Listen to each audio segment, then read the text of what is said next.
I barely even know what to say about that because it's like, okay, so we have this concept, this design, and it would look amazing. So we're just going to go ahead and admit that to the government.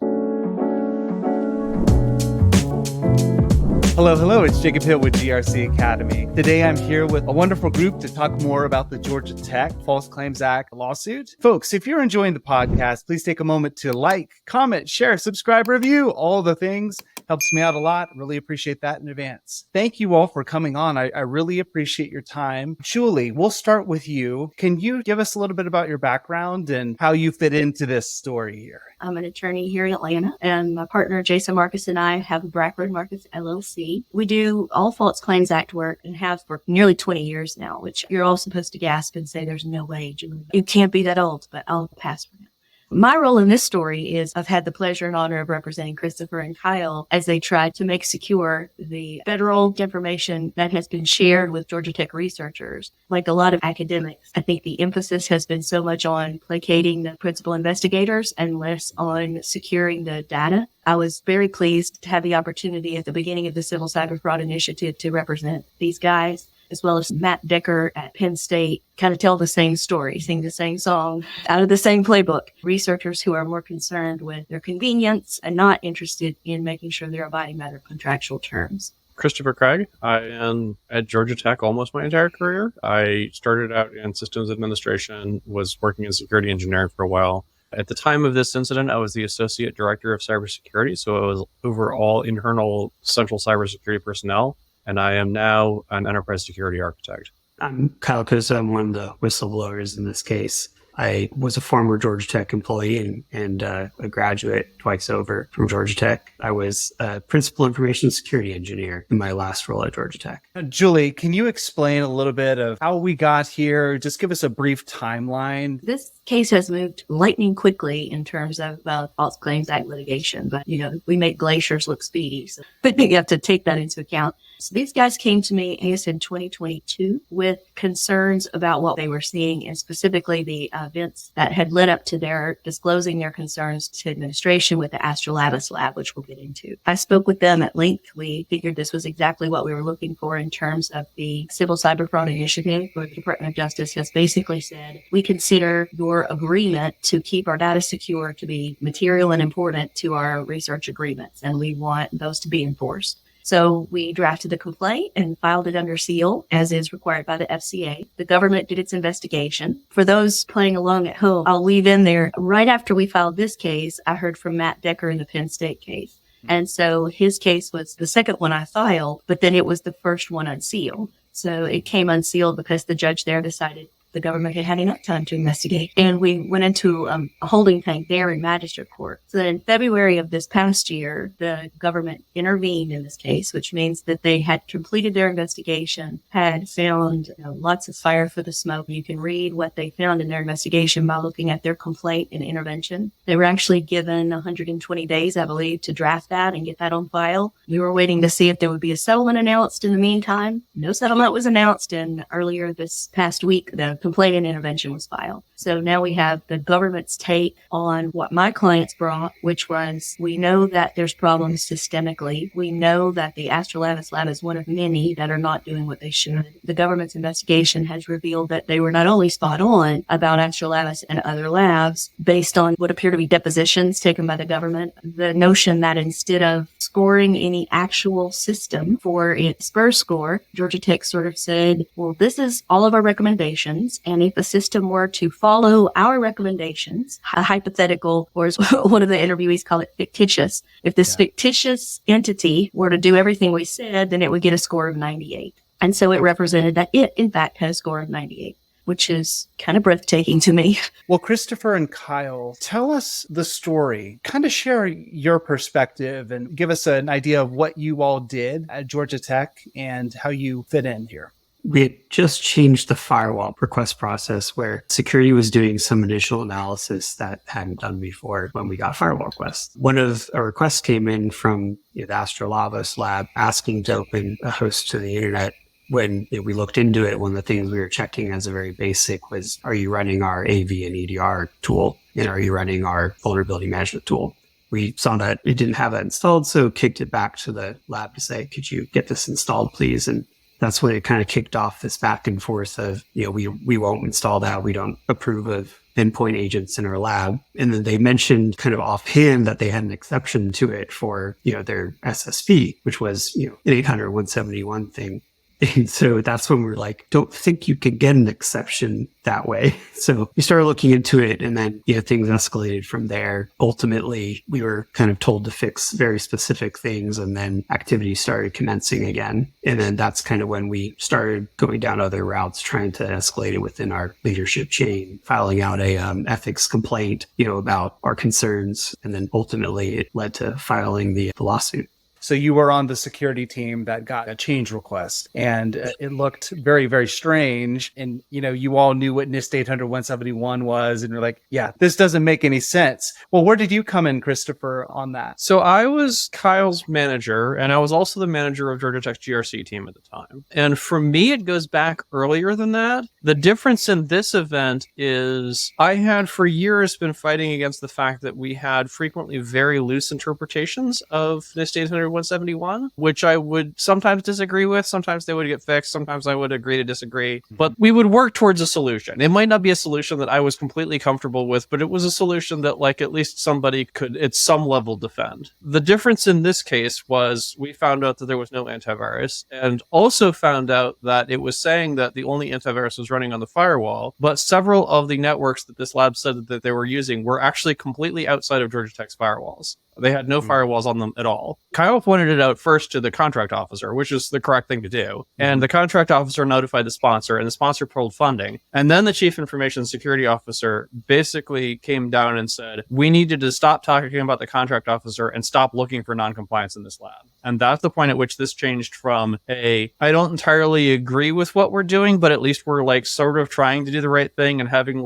somewhat reasonable arguments about it, to we're now trying to not do the right thing. Can you explain the difference between Georgia Tech and then the Georgia Tech Research Corporation, and actually where this lab resided? The Georgia Institute of Technology comprises an academic institution that everybody is probably familiar with if they're in Georgia, and we're probably pretty well known in the U.S. Also, the Georgia Tech Research Institute is part of the Georgia Institute of Technology, which is a purely applied research organization. Neither of those actually does contracts with the federal government. The contracts are done with an sort of independent and sort of not independent. I'm not a lawyer. I can't give you what the corporate breakdown is, but there's an organization called the Georgia Tech Research Corporation, GTRC, that is not Georgia Tech. It is not a state entity of the state of Georgia, and it enters into the contracts that Georgia Tech then fulfills. So the lab is part of Georgia Tech, but the contracts for the lab were negotiated by GTRC.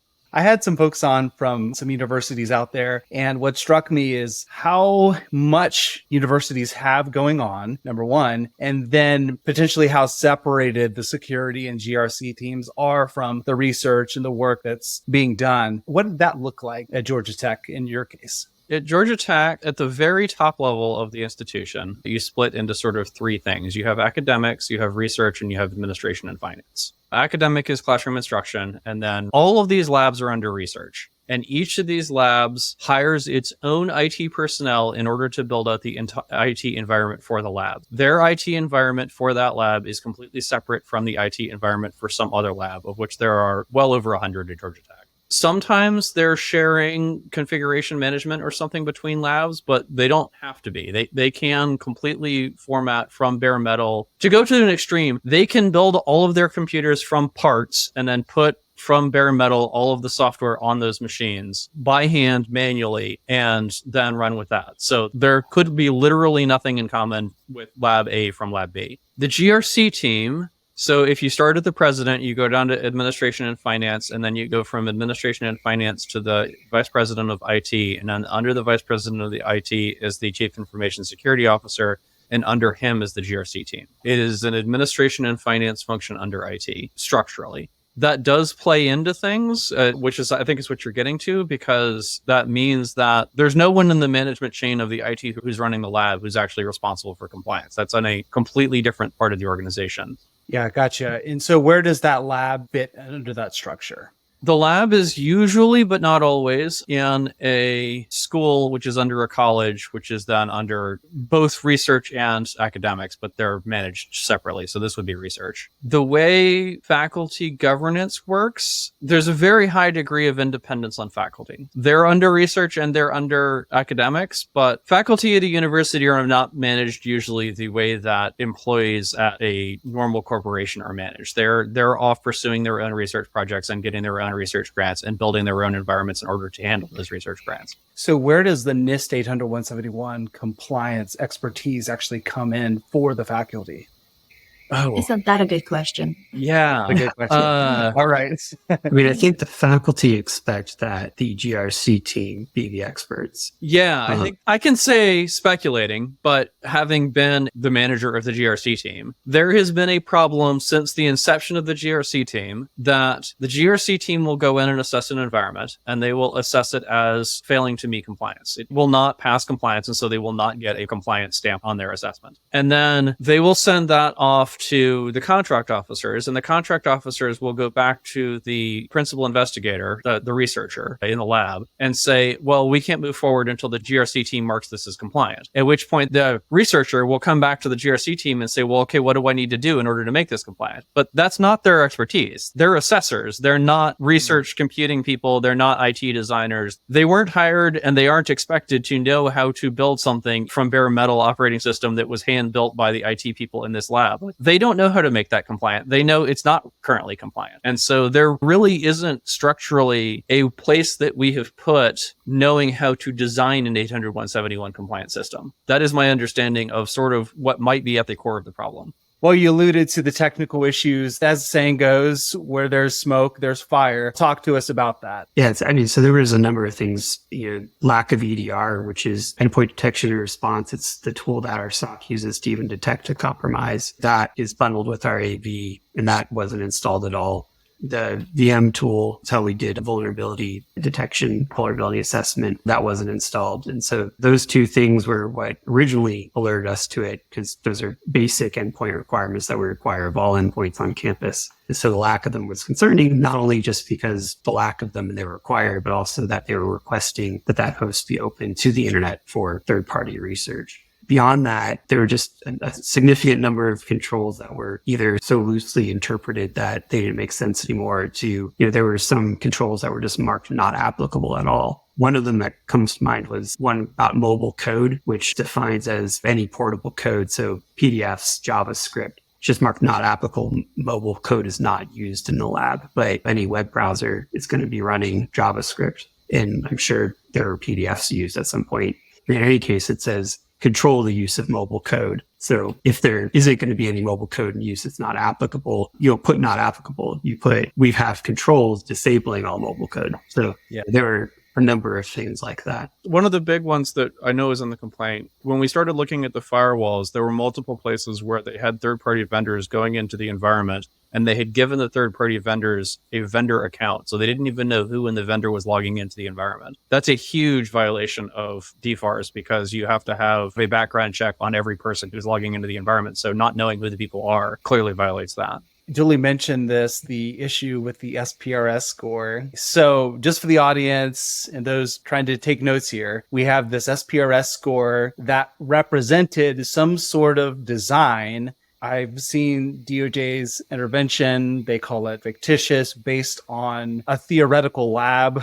What does that mean? So based on reading the government's complaint and intervention, our best understanding at this point is that rather than assess each lab, Georgia Tech decided to assess its recommendations and said, this is what we've recommended for meeting each of the controls. And if a lab were to do exactly what we said, they would receive a score of 98. Mm-hmm. So it's based on their recommendations, not based on any real lab in the world. And not based on what their intent of any lab was to do. It's if you did the best that you could do at security, having built it with actual people who understand NIST 171 and the stuff that Georgia Tech supports, this is what you could do. This is where our recommendations would get you if you, the lab, were to implement them. There appears to be, based on the complaint and intervention, a disconnect between the people who were assessing their own recommendations in the abstract, and the people who were actually running IT in the labs. The people who ran the actual LS lab and other labs were not required to implement those suggestions. So it's not fair to say, nor was anybody auditing them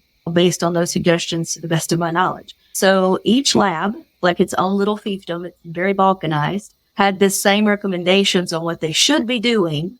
And if they were doing it, they should be, or they would receive a score of 98. So that's what Georgia Tech entered as its enterprise level SPRS score. I barely even know what to say about that, because it's like, okay, so we have this concept, this design, and it would look amazing. So we're just going to go ahead and submit that to the government. The complaint that all of the GRC personnel had to the contract personnel multiple times is, if we want to enter a score for an environment, we need to enter a score for each of these separate environments, and they are all completely different. So we need to go in before you file the score and then write the score up. Okay, so that's a lot going on there. So we have an SPRS score that was submitted, this is the best case that possibly could be for a lab underneath the Georgia Tech umbrella. And then those labs were not necessarily required to meet that score baseline, right? I can definitively say the score was not a list of procedures that you would follow in order to meet that score. There wasn't a cookbook or a standard environment that the lab did in order to meet that score. The lab would go off and build their own IT environment, completely separate from anything that went into the score.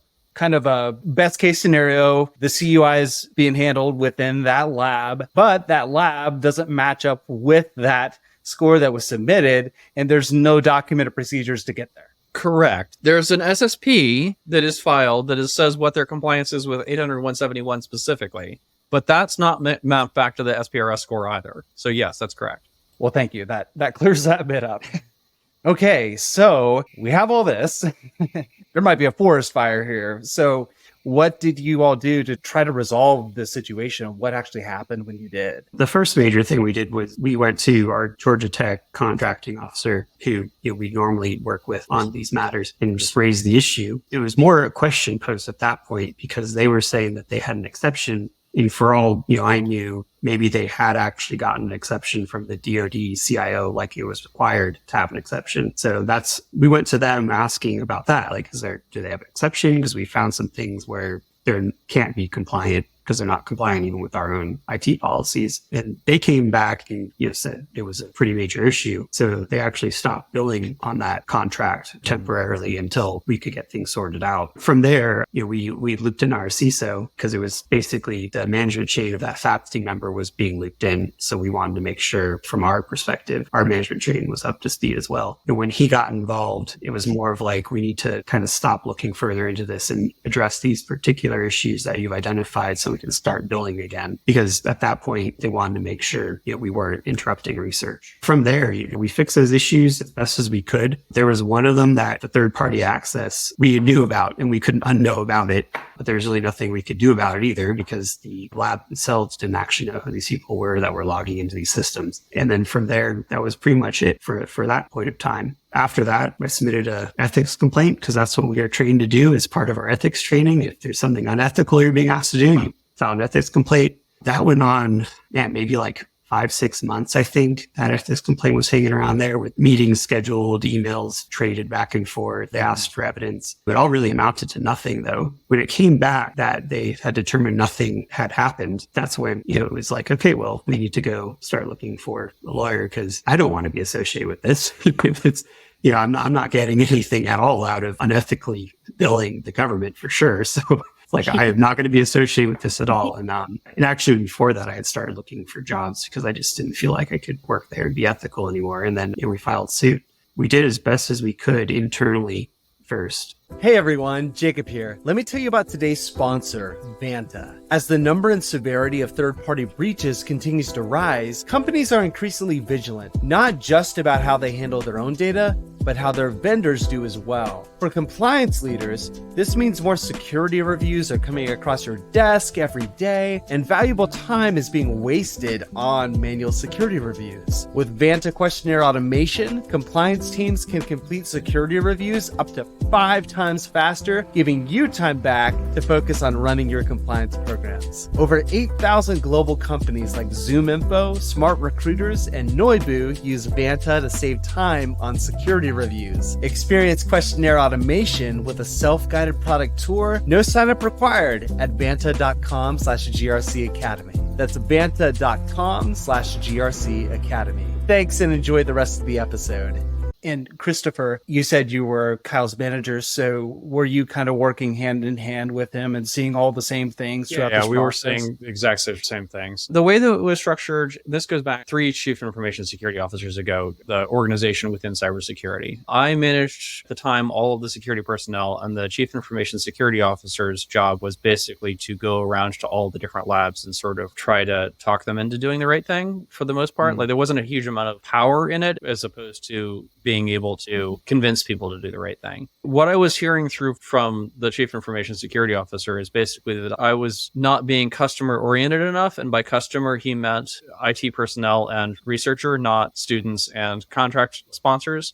And so, for instance, there was a personnel review where he complained because I didn't find a way for this particular lab to monitor their hard drive failures because they wanted to send email outbound. I did find several ways to do it that were compliant, but they didn't want to do any of those. And so it's not that I didn't find a way, it's that my ways involved using enterprise monitoring or enterprise log management or something rather than using a script to send an email when the hard drive went down. And so there were lots of sort of background things like that where I was hearing, you're not doing a good job and you're not doing a good job because you're not basically telling people that they're okay. And I wasn't telling people that they were okay because they weren't okay. How did this experience affect you all personally, professionally? How did this affect you all? I think both Kyle and I planned on retiring from Georgia Tech when this whole thing started. I really care about the Institute. Like I would love for this to get fixed and for us to move past this and do the right thing and have a security architecture I can be proud of. I was briefly looking for another job, but it's really hard this far into a state retirement program to find another job that's really worth leaving. That's sort of why I am still where I am, and I'm doing the best that I can, but it's like, I'm not really in a position now as enterprise security architects to be exposed to whether or not we're trying to fix GRC. I would love to be back involved in it if we really want to fix it, but I am not involved in it. I would love to be in a position where I'm doing that, but right now I want to stay at least in the University System of Georgia. I believe in their mission and I've been working there a very long time and I still want to retire from there. But that's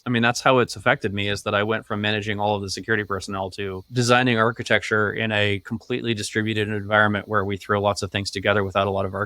It's not nearly as much responsibility as I had before. How about you, Kyle? Yeah, similarly, Christopher, I did expect to retire from Georgia Tech. I had started in school at Georgia Tech, in 2005, and immediately got a job in the IT department, except for 1 year where I went somewhere else right after graduating. I'd basically been an IT employee at Georgia Tech ever since I started school there. Got 2 degrees. I believe in the mission. It was one of the reasons I stayed in higher ed. I believe in the mission of higher education in general.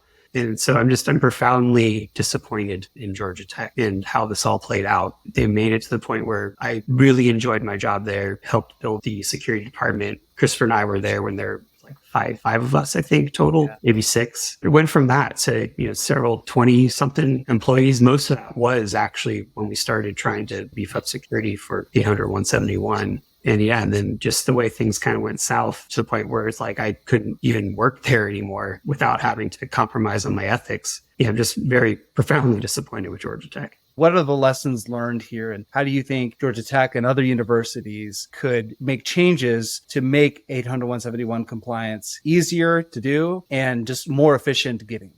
The biggest overarching one, which I've said at multiple higher education security conferences, is I have heard dozens of people at dozens of universities talk about how the Department of Defense or the Department of Energy or their insurance underwriter or whoever it is just doesn't understand how higher education works. My response to that every time is, there are customers. They're writing this contract because they care about their data, and they're saying, this is how much we care about our data, and we want you to do these things in order to get our data and do this research. We don't have to say yes. We can say, no, we can't do that. Like if we had some student come to us and said, I really want to study at Georgia Tech, but I can't have anybody see my face or know what my name is, we would say, no, we can't do that. Like we're a collaborative environment where you're working with other students, and so we can't meet that expectation. If we can't meet the expectations of the person who's issuing the contract, we should say we can't meet the expectations of the person that's having the contract and turn the contract down. So that's, to me, the biggest one. As far as actually continuing to do this research and being compliant, a lot of it is centralizing, which universities don't like doing. There's a move in some universities to do it for exactly this reason, but I understand it's really hard for this lab that has 3 IT personnel. They were hired in order to be able to do this specialty software that only this lab needs because they're researching some special thing that 5 people understand. And so they've got like people who are IT experts in the special environment that they need. It's really hard for them to do all of these compliance things because they're hard and they require a degree of knowledge that you don't find in these people who were hired for their specialist knowledge somewhere else, which means that the only cost-effective solution to that is to have a central baseline that is compliant and to install the custom stuff in that in a way that goes through a change management process, and you know that you haven't violated compliance to do that. But that means that you have to tell the researcher, no, you can't use your laptop to do this. You need to go over to this special environment to do it in order to secure the data. I think that's where the world is going to go, whether we like it or not. And I think that the researcher would rather do the research than not do the research, but be able to only use their laptop. Christopher, going back to your point about centralizing, CMMC is going to drive that because the university is not going to want to pay for multiple CUI enclaves. If at all possible, having a centralized CUI enclave would make a lot of sense. I hear people talk about CMMC architecture and how we really need to have an environment where like each lab can build out their own IT. And my answer to that every time is that's not impossible. We can have each lab build out their IT. It means each lab will need to have its own audit. If we're comfortable with paying for a C3PAO to come in every single time that we do a contract and do an audit of this new lab that we built, we can do that. I don't think we are. If we're not, then that's not going to work. We need to have a central thing that doesn't deviate from the controls. Christopher hit the first point, to take the controls seriously. This is Department of Defense. They care about their controls. I think there was always a question of how much, like, are we really supposed to do all of this? And how much do they care about it? I think as we've seen over the last couple of months, they really do care about it. And they're going to make sure that going forward that that's happening. And of course, listen to your security team or your compliance team or your ethics complaints if you have a program like that. If your people are telling you that there's something completely amiss, take it seriously and try to resolve it. Because I'm sure all of this could have been resolved internally to Georgia Tech. Even if we, self-reported to the DoD, I'm sure, they would have been like, thank you, thanks for reporting this and thanks for fixing it. And I will say also, if some people on your security team thinks that things are going completely off the rail and is wrong, and some other people think that things are okay, I won't say that people who think that things are going off the rail are necessarily right, because security people do like to think that the sky is falling. But the fact that people are standing up and saying, like, at risk to themselves that this is wrong, is a pretty good indication that you should, like, at least not just take other people's word for it that it's not wrong.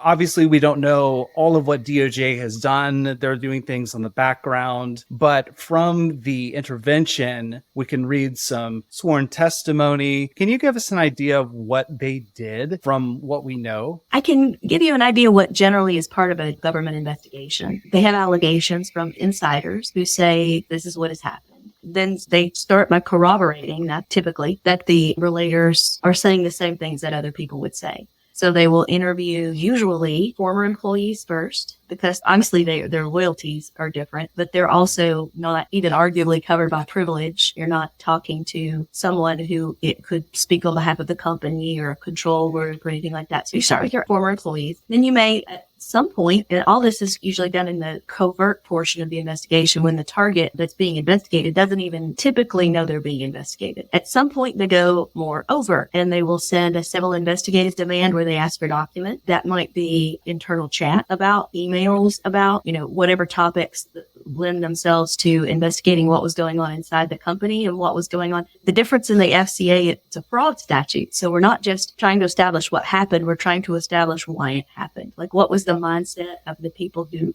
didn't do what they should have done? Was it a whoops? Or, as our relators were testifying, that no, this was on purpose. Right. So intent matters. Exactly. Yeah. Intent matters. In the law, we say scienter, which just means mindset, your mental state. So your mindset matters. And so they want to look at things like, were there Slack chats, were there emails that were exchanged, maybe Teams chat, that sort of thing. So stuff that you would be very familiar with as cyber folks, right? So they'll look at the cyber records, again, continue doing interviews. And then that's when they're going to start noticing depositions of interviews of current employees. Usually by the time they've received some information, like a civil investigative demand is often the first thing they get, a document demand. When they get something like that, that's when counsel comes on board. So you now have defense counsel. So you're working through defense counsel. Whoever is hired to represent the company would typically be present for those witness interviews. Those are taken down just with a court reporter, just as if it were a regular deposition. I assume that is where the quotes that we get in the complaining intervention come from, is the interviews that were done of Georgia Tech former and current employees. And in fact, I think they're always noted as a former Georgia Tech employee stated, or as a current Georgia Tech employee stated, and so forth. You can bet those quotes are straight out of a court reporter's transcript. Did the DOJ agree with all of the whistleblower complaints allegations? What did you see that maybe were some notable differences? I didn't see a lot of notable differences. They were able to put some meat on the bones of our allegations that this is a highly balkanized, each lab left to their own devices scenario. And they were able to establish what, being within the organization, Kyle and Christopher knew to be true. They were able to completely substantiate that, it looks like. There was 99 pages. It's more things they've added in. We didn't have information about the SPRS score, how it was generated, so that wasn't part of our original complaint. But that's right in line with what we alleged. It's just more detail. So to me, it's completely substantiated. We'll see what judges and jury have to say about it. So the only thing I think that's missing, as it should be, from the government's complaint and intervention are our retaliation claims. We do have in our complaint retaliation claims on behalf of both of the relators, and that'll be pursued separately by me and the relators. So that's not part of the government's claim, so you won't see that in the complaint and intervention, but you do see it in our original complaint. False Claims Act, is it always 3 times the damages? If you pursue a False Claims Act case against a company and you win at trial, then the jury assesses an amount of damages. And then the judge awards you treble damages, which means times 3. So 3 times the damages of what the jury assesses. And then the court is also required to issue civil money penalties, CMPs. So a civil money penalty is every time you filed a false claim for payment, you have to pay, originally it was between $5,500 and $11,000, but that's tied to inflation. That means, when Kyle talked about talking with the Georgia Tech contracting officer and they stopped billing for a time, which you'll see is in the complaint and intervention as well. And it is pointing out that they knew they were filing false claims because they stopped billing. They knew that it could be considered false claims because they stopped billing when they found out about it. They just didn't choose to see if they were filing false claims because other things were also wrong. In fact, they told these guys to stop investigating. So whenever billing, they paused, whether that was on a weekly basis, a monthly basis. I don't know how often they were drawing down from the grant, but each of those could be considered a claim. And for each of those claims that were filed, they'll be assessed a penalty. So all of that I've said to you is if we go to trial and the United States wins. More typically, cases settle. This one hasn't so far, so we'll see. I know we talked about it before. How do you assess damages in a case where did get something of value, the research was done, but you didn't get kind of what you bargained for? And that's that materiality question. How important was cybersecurity to the purpose of the contract? We have not yet determined how many contracts this impacted. They've not looked at the billions of federal contracting dollars that go back and forth with Georgia Tech Research Corporation. Instead, they've said, look, we can prove, we believe very clearly that Astrolatus Lab was out of compliance. And it alone has like a $32 million spend. What I would assume they're doing, but have no knowledge of, and if I did, I couldn't share it, but I really have no knowledge of it, is some sort of extrapolation. Both what percentage of the contract should you pay back and how many contracts are there across the university rather than just in this one lab. I think something folks were keying in on from the DOJ's intervention was the $1.6 billion number. And so really it could be anything. They're probably figuring out how many contracts were involved with that lab and also how many contracts had the DFARS clauses in there. There's a lot of variables here. I'm sure there are some contracts that don't have the standards the same, and there are probably some that have elevated standards. So it's really hard to say what the even population of contracts is. That's why I would expect them to try to do some kind of extrapolation, but we'll see. Now that the DOJ has taken this on, what is next? And what will your involvement, along with Kyle and Christopher's, potentially look like depending on what happens? When the United States intervenes and litigates a case, most of the time when it intervenes and settles right away. Often the settlement, I'd say most of the time, the settlement is reached before the intervention is announced. So that usually happens. Bam, bam. We intervene, we settle, and we dismiss. In cases like this, when the Department of Justice actually litigates the case, then we become the second chair and their first chair. We, the law firm. My firm will be along for the ride to help in any way we can. It's very fast for FCA, very slow for normal litigation. But nothing's going to happen that I know of, barring something surprising. What Georgia Tech is working hard on its motion to dismiss right now. It will file its motion in late October, like the 20th. The United States will respond to that in December. And then at the end of January, we will have the reply from Georgia Tech. And when it's fully briefed, the court may call for oral argument, which will be fascinating. Maybe the court will look. I haven't seen what arguments they're going to put into their motion to dismiss, so it's a little hard to predict. Again, at the motion to dismiss stage, you assume everything in the complaint is true, and you say, no matter what, even if everything you said is true, there's no case here. So that's what they'll be focused on. And then assuming we win that battle, then the real discovery will start. There'll be document requests, depositions. I'm sure both of these guys will have to sit for deposition. I'll be attending those with the government and helping to prepare the witnesses from our side, helping to take the depositions of whoever we notice. How much we participate in that will be, to some degree, the government's call. I'm sure they'll let us help as much as we can. But they're in charge right now. It's their case, and we're the support team. What advice from your perspective would you give future whistleblowers? Folks, just like yourself, you saw a problem, you went through the internal process to try to get it fixed, didn't work. What advice would you give? It's a serious decision. You're putting yourself on the line in a very real sense. But ultimately, think it through, and if it's the right thing to do, that's what won't fail you. I wouldn't redo anything as far as trying to resolve things internally. Try to make sure you do everything you can to right the wrong. And if that fails you, that's when you have to make that decision. Do you just leave your job and let it go behind you? Or is there a real reason to put yourself on the line to fix it? And in this situation for me, I think that this is a wrong that needs to be righted generally. This is defense research. This is lots of contract dollars that there's protections that are required to be implemented, and they're not being implemented. So you have to make that call for yourself and then, just stand by your morals and ethics.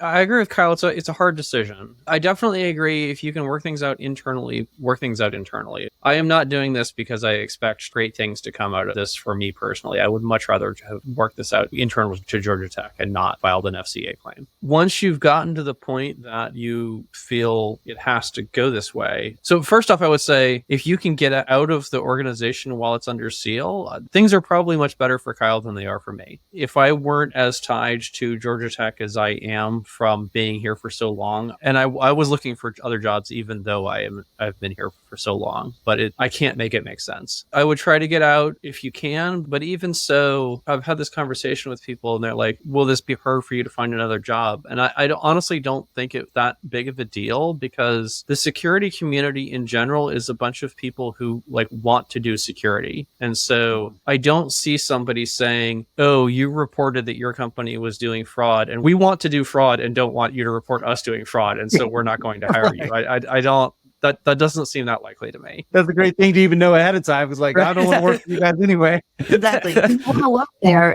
Right. And I will say it was somewhat surprising to me when everything came out in the open. I wasn't exactly sure what to expect, but what I got was a bunch of people saying how proud of me they were and how I did the right thing, and they respect me for standing by what I thought was right. And so it was kind of heartwarming, but it was mostly all positive. Like Christopher was saying, there's not a whole lot of businesses that are like, we're going to do fraud and that's what we're in business, and so we don't want you here. It's very in the security field in general, where this is kind of what we're about, is doing the right thing, doing security.